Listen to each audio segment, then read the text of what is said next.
Prime time location. Right across the street. Hey, it's the Snow Water Tower. What is it? That would be the. Oh, right yeah, there? Right there. Oh. There's also another one. That used to be my mom's favorite building.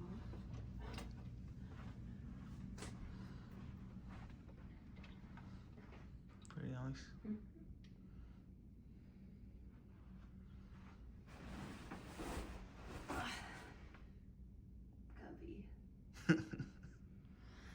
It's spacious. Yeah, I like it.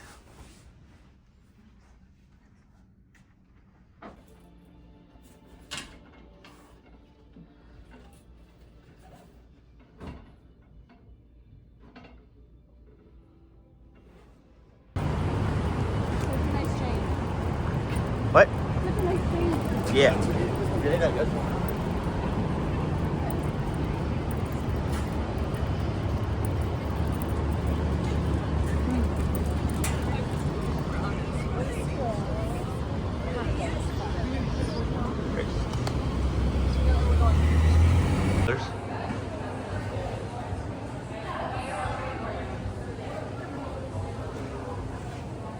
Yeah, the third floor is the comedy.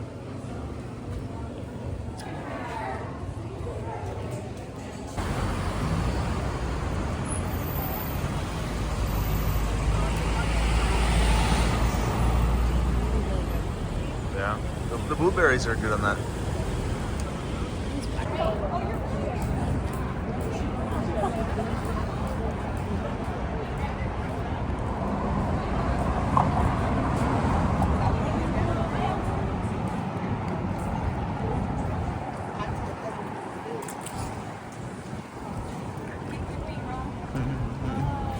B-roll.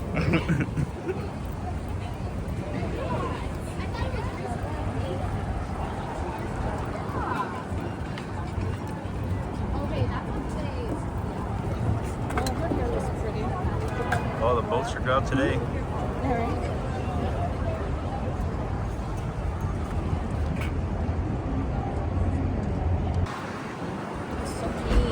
So clean.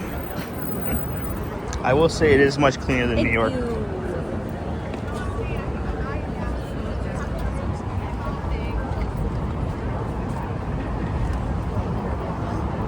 can't bring her home real quick? Can you bring her home real quick?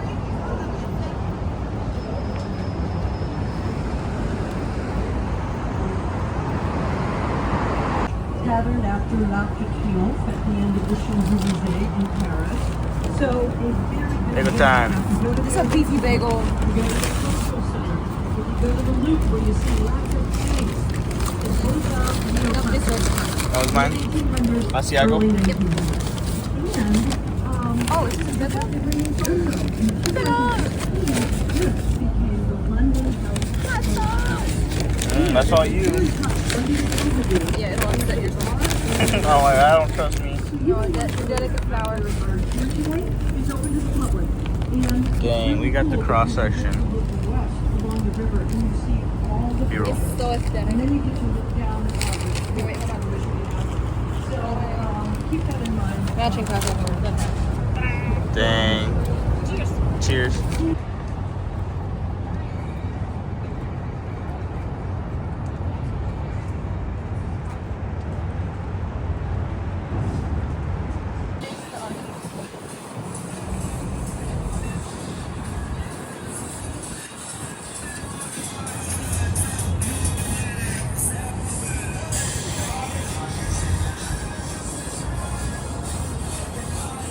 Island party bro. Mm-hmm. That sticks out with you.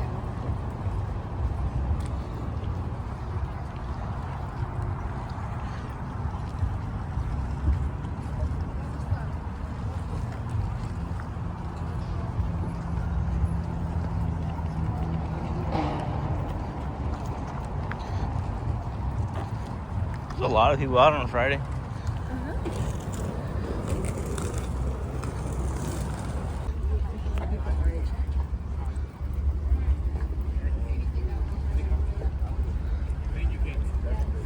But I feel like young professionals now want to do the work from home thing. think a lot of them are like, oh, if I can work from home and do the same job and not have to pay To live in a city. to live in a city, and I just do everything remote, and I can live in Oh, see the fountain over there? That's Buckingham Fountain. oh dang, that's yeah. It's big. It gets tight.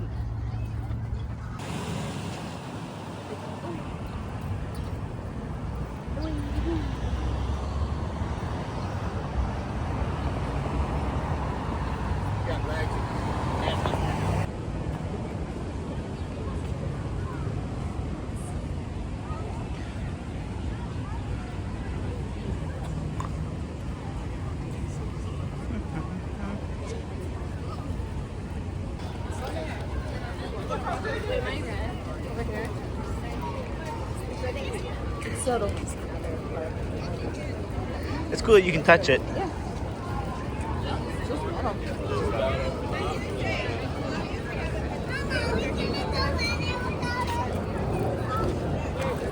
I'm surprised New York hasn't like tried to like make something like this, or like really make. I mean, honestly, they'd probably just be like the apple. Yeah, honestly. It would just be a big ass shiny apple. I don't know what the The bean.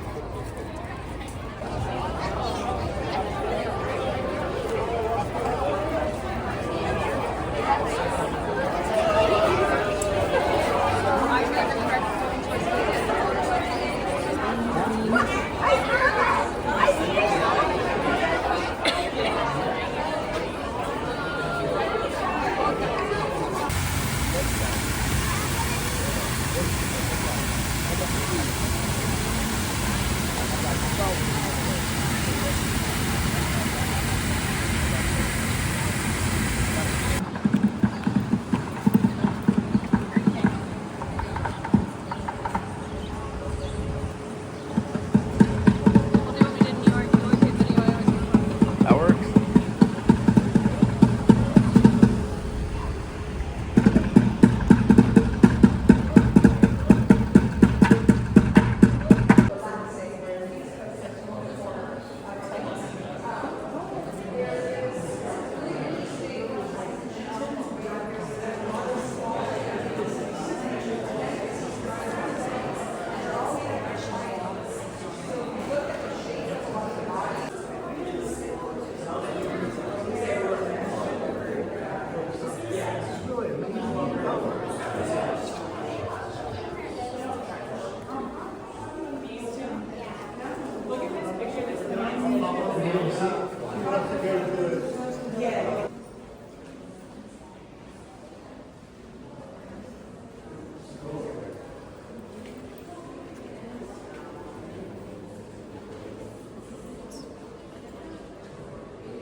Like the reflective.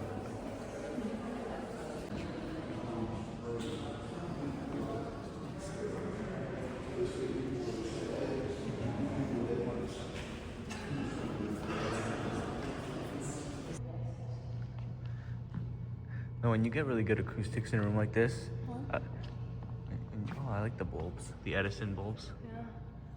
I look at the vents up top too.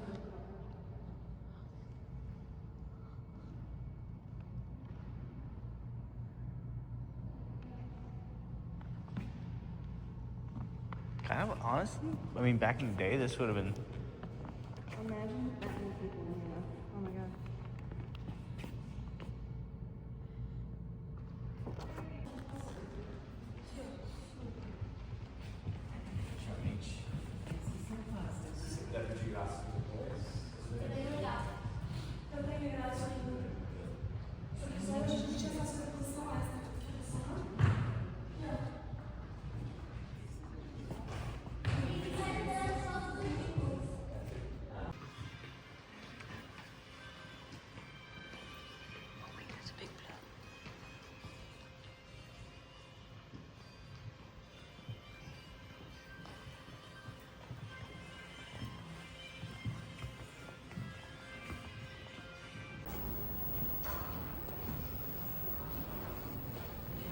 B-roll.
got a lot of good flavors. Right.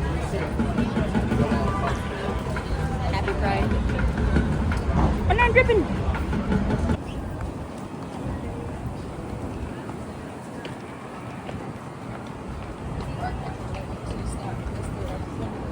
Yes.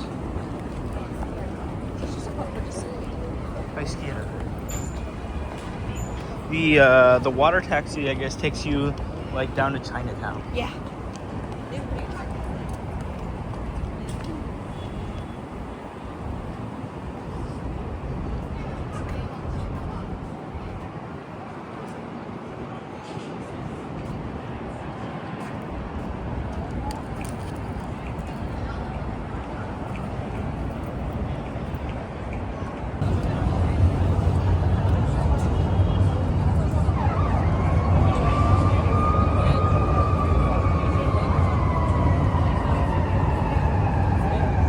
Wow, the autonomous state of Wisconsin. Welcome, Wisconsin.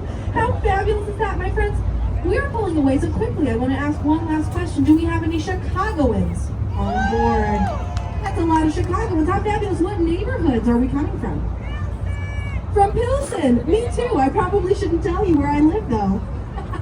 Yes, my friend, where are you coming from? Buffalo Grove. That's a suburb. Oh, welcome. You know, suburbanites still kind of Chicagoans, as long as anytime I tell a lie, you have to come up here and correct me on the microphone, okay? No, I'm just joking. All right, my friends, everything you're going to hear today is going to be completely true. We're going to be talking about the history. We're going to be celebrating Juneteenth here out on the water. Designed in 1924 by Chicago firm Graham Anderson Probst and White, this building was Spanish revivalist style. All right, so Graham Anderson Probst and White, they're the Art Deco kings, but this is not an Art Deco building. They stole this design from La Giralda Tower in Sevilla, Spain. And it's covered in 250,000 terracotta tiles that have to be washed by hand every couple of years. We're going to see the second tallest building in the city. The tall contextualist tower with a spire up on top. That is 401 North Wabash. Bet you can't guess the name of this one. Trump Tower, designed in 2009 by Chicago architect Adrian Smith. Now this building is a strong example of the contextualist style of architecture. That means it's in conversation with the city around it. For a rise of mixed-use space. What does that mean? It meant that people were coming home from war and they were looking into their own communities, their own neighborhoods to build up this sense of connection. And so Goldberg designed these to be a city within a city. They had access to a gym, a pool, a spa, a movie theater, ice skating, a bowling alley, valet parking, luxury yacht marina. How could you live without it, right? Now the thing is that movie theater has since been turned into the House of Blues, one of our many fabulous live music venues, and in my opinion, a much better amenity. But my friends, if you think you might like to live in Marina City, I have some bad news for you, all right? We went a little crazy with the curved lines. This building is curved inside and out, all right? And it's best explained why in Goldberg's words himself. He was quoted as saying, "I was revolting against the straight line, against the idea of a man made in the image of a machine. There are no right angles in nature." Branch, we're going to step away from these brand new towers and we're going to look at the oldest building on our tour. The peachy pink mid-rise tower, that is Fulton House, designed in 1899. Now we don't have a lot of old buildings on the river because of the Great Chicago Fire of 1871. But this one was built later, so it still remains. The thing is, when Fulton House was first constructed, it did not look like this. It didn't have any windows. That's because it was a cold storage warehouse for meat. If you've ever read The Jungle, it was one of those buildings storing wants to keep its status as the city with the second most movable bridges anywhere in the world. We are behind only Amsterdam. It's true. And so we have this bridge, and just ahead, there's another, the current Kinsey Street Bridge. Now, the current bridge is, of course, still in use. Pedestrians and cars, no rail here. But together, these two bridges were the cause of one. How rude. I'm just joking. We're just giving a little love honk to a little boat up ahead. But these two bridges were the cause of one of the towers are the arms. The main tower is the head. And down below those arms, we have the first public plaza and office building in the United States. The thing is, these sorts of public works did not come into private architecture for very long, because just days after the plaza opened, the market crashed, the Great Depression hit. And so, in design, in Chicago, really in most of the world, we went from a whole lot to very, very little. Now, the best way to talk about that post-war, post-depression sense of minimalism is with the Gateway Center complex, into a building right next door that's worth neither my time nor yours. But Old Green Post's story did not end there.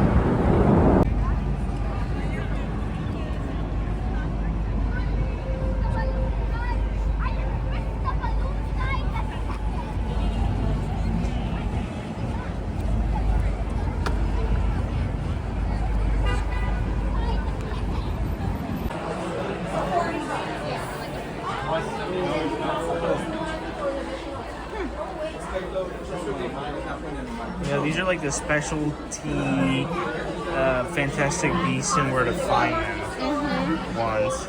This is kind of cool. Look at this, got the time turner. These are cool. These are the what would you call these? These are non-canonical. Universal. For celebration. I'm like, Universal just kind of said, we'll make them.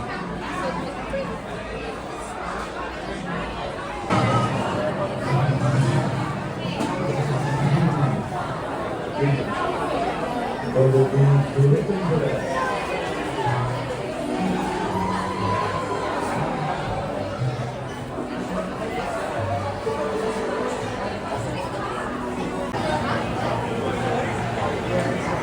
Harry Potter, a Harry sweater.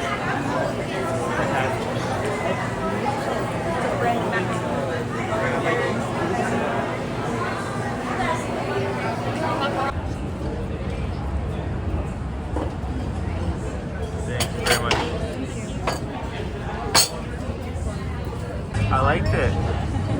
I like the night vision that this gets. It's like really nice. No, it was.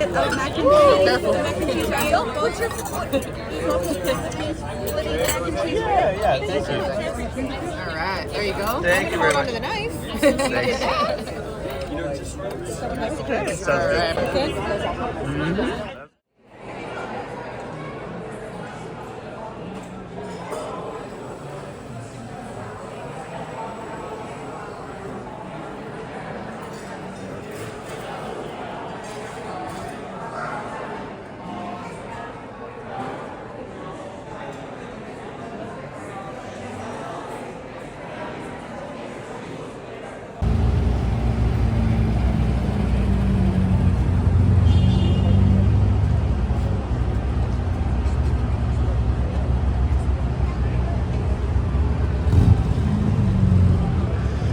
Alright, it's the morning of day 2. I'm off on the streets. I'm gonna go get a cup of coffee from Stan's Coffee and Donuts. And then I think I'm gonna go try to find an Italian panini shop that's like half a mile from here. But it's like 11 a.m. A little bit of a late start. We're heading off to the Shed Aquarium today. I think that's the big ticket item. We got tickets for a 1 p.m. morning entrance. Sorry, 1 p.m. afternoon entrance. And then that's kind of our main thing for the afternoon. And then we got Navy Pier at night for the 10 p.m. fireworks. So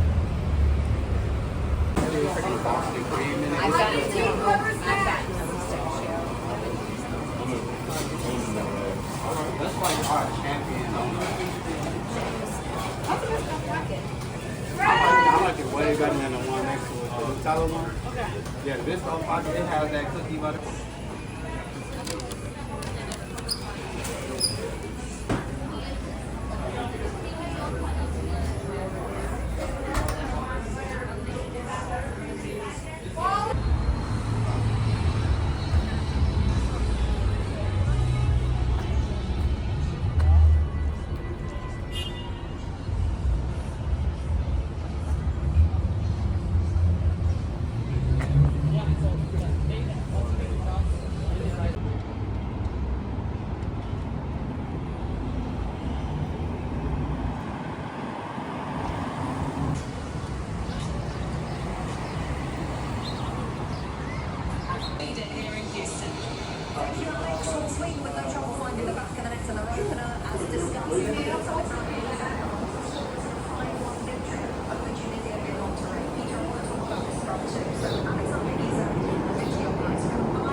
That's a fluffy boy.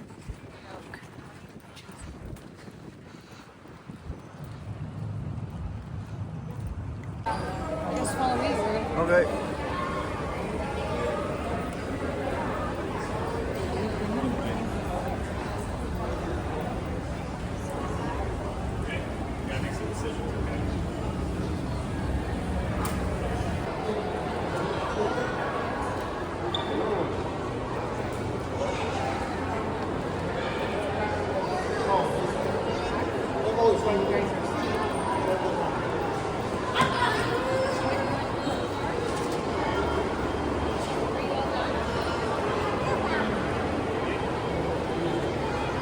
Billion. Yeah.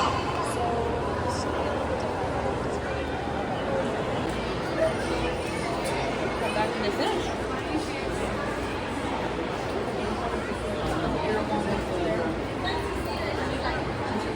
You can tell what kind of things, especially things where the mountains are, if they're on the top of that hill, they can step on it.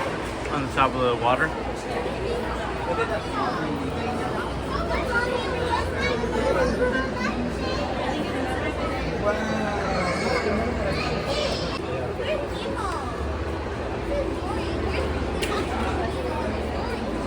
Okay, so yeah, let's go look at the other spots.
In the back.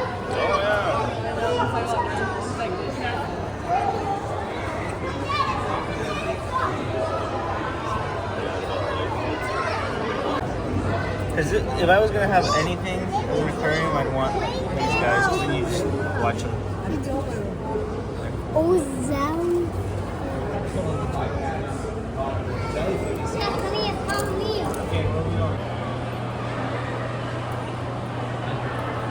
Cheek pouches are hydrocyte, and they are filled with a symbiotic bacteria, which is actually what makes the color. Is the bioluminescence of the bacteria that lives in their cheek pouches.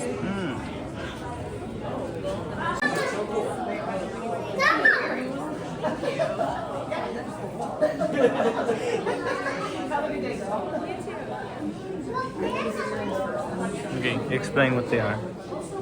Explain. Sandbar sharks? Yeah. Sandbar sharks are a species that's pretty common, actually, and very easy to keep in captivity because they're pretty dumb. Sharks, they are found off the coast of Texas.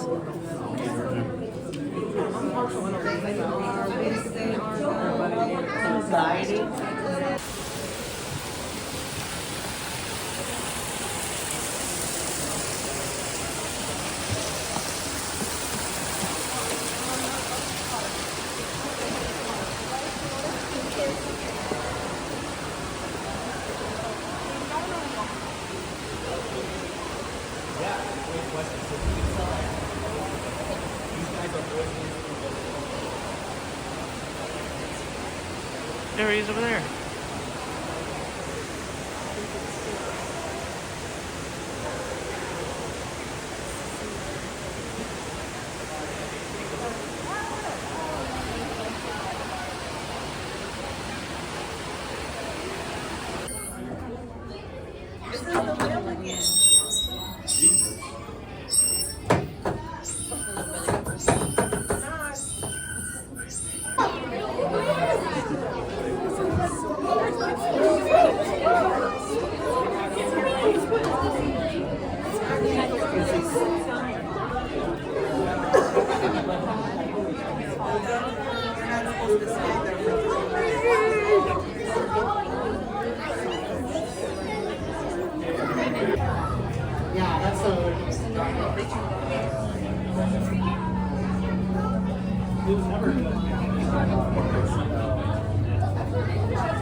They like swimming upside down.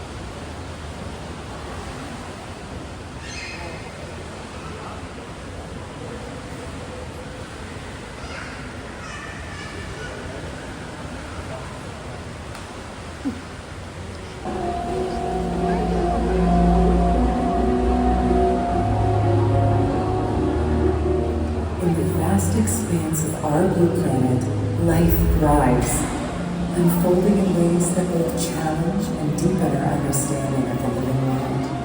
The ocean is full of mystery, full of wonder, teeming with aquatic life uniquely adapted to thrive in dynamic waters.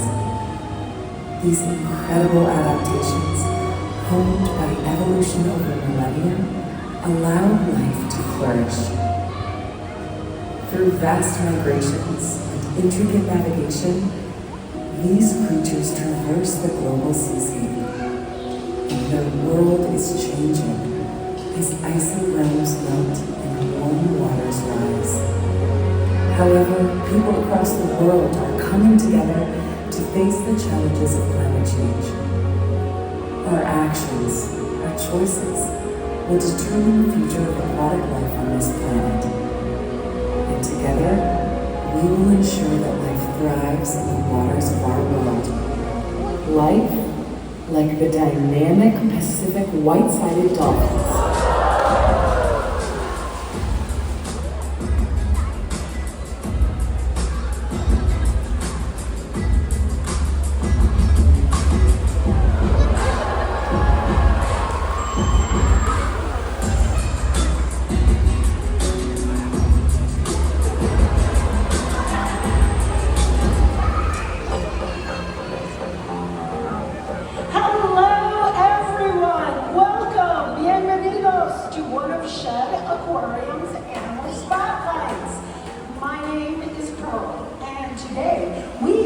excited to spotlight the extraordinary Pacific White-Sided Dolphins.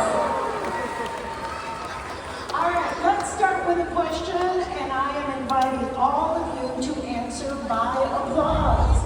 Do Pacific White-Sided Dolphins live in freshwater or saltwater? If you think they live in freshwater, let me hear you applaud on the count of 3. Ready? 1, 2, 3. Excellent. I got some love for freshwater. Now, if you think they live in saltwater, on the count of 3, it is your turn to make some noise. Ready? 1, 2, 3.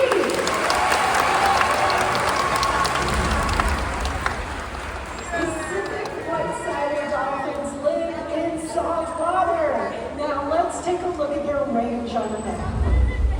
Their range extends to the northern Pacific, around Japan, up to the Bering Sea, and down to Baja California. These impressive dolphins have adapted to the cooler waters of our planet. Now let's explore how they are so successful in these waters. Well, today I kind of did like.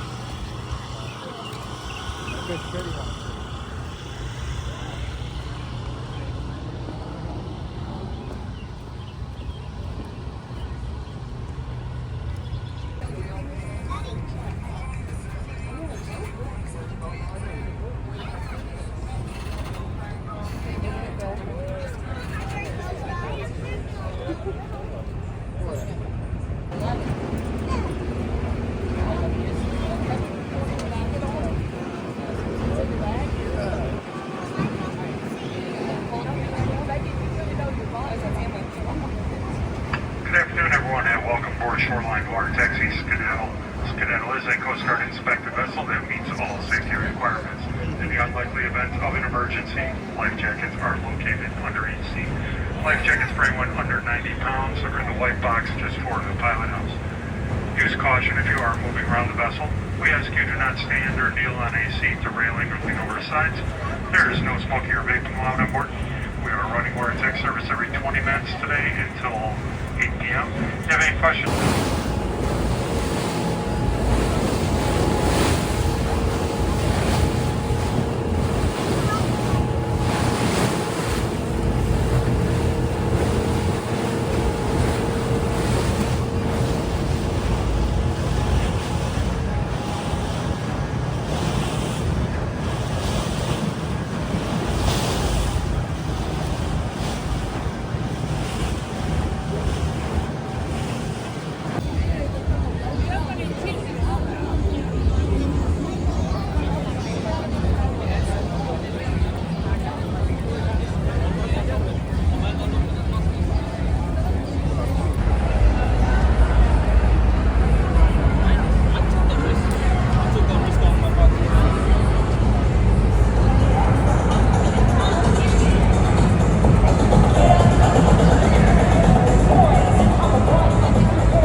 named in honor of our 2016 Centennial Celebration. Soaring at heights of nearly 200 feet, the view from the top is absolutely breathtaking. And as you go for a spin with the view, allow us to tell you a little more about a place Chicago revolves around. You want me to take your picture or video? Guests from around the globe. Since its inception, the pier has served as a military training ground, the first home of the universities and centerpiece of this landmark attraction, offering incomparable views of Lake Michigan on one horizon and arguably the world's most beautiful skyline on the other. And famed architect Daniel Bergman said in 1909, it was birthed through a vision what is known today as Navy Pier, as an epicenter of arts, culture, and civic.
last like 10 minutes.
Again, I don't know why, but it's early. It's Sunday.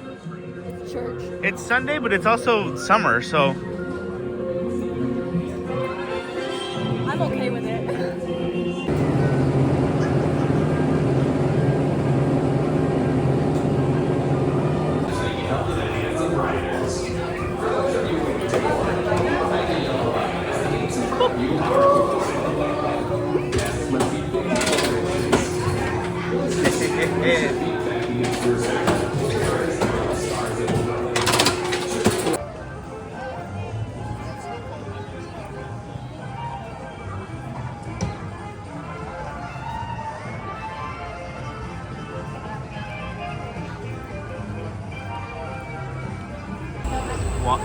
probably by 2 o'clock we'll be like, we've done it.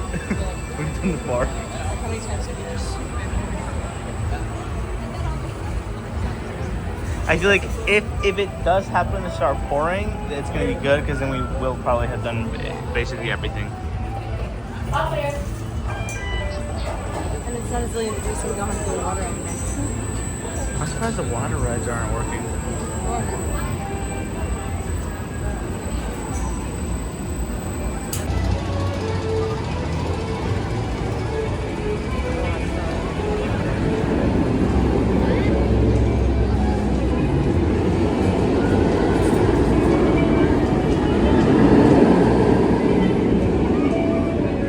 Emergency sensors indicate that you entered the Batcave through the storm drain access tunnel. The panic bin is inside the game jar.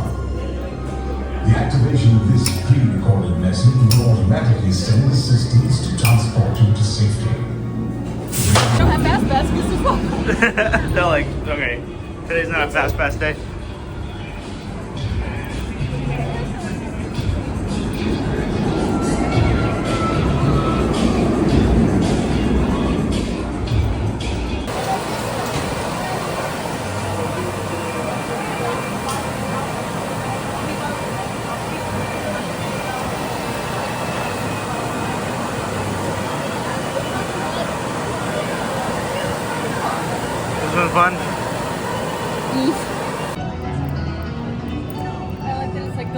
to by M&M's. Excellent button face kids.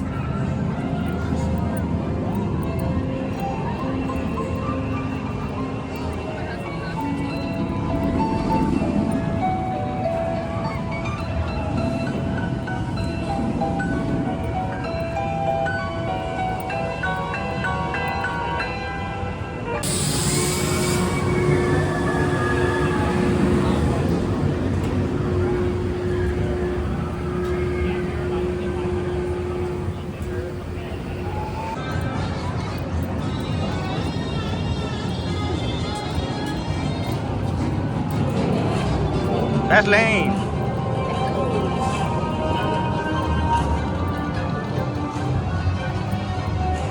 Behind the storage bin. Enjoy your ride.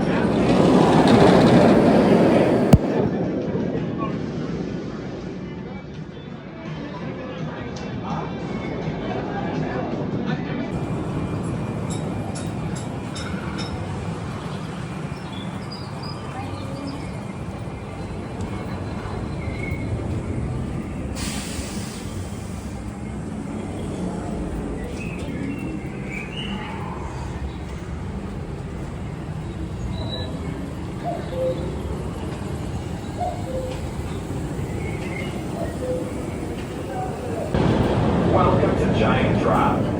First, store all loose articles, including bags, purses, keys, and Here we go. No items may be held in the hands of Their face.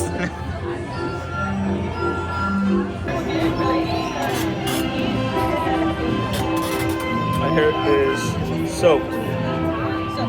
Soaked.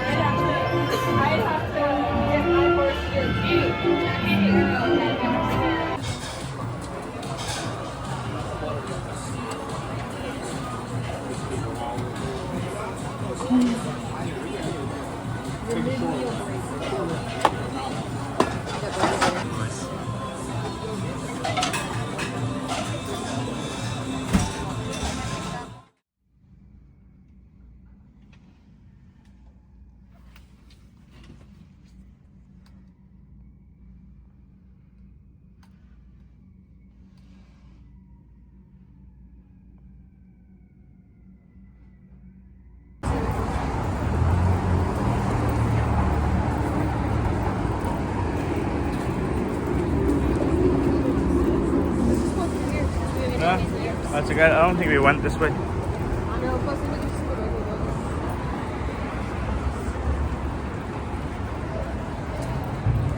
So is the guy that made Wrigley gum from here? Really? And that's where Wrigley Field is from. Wrigley chewing gum. Yep. Dang. Wrigley no longer exists, right? Or do they still exist? It probably got bought out by someone.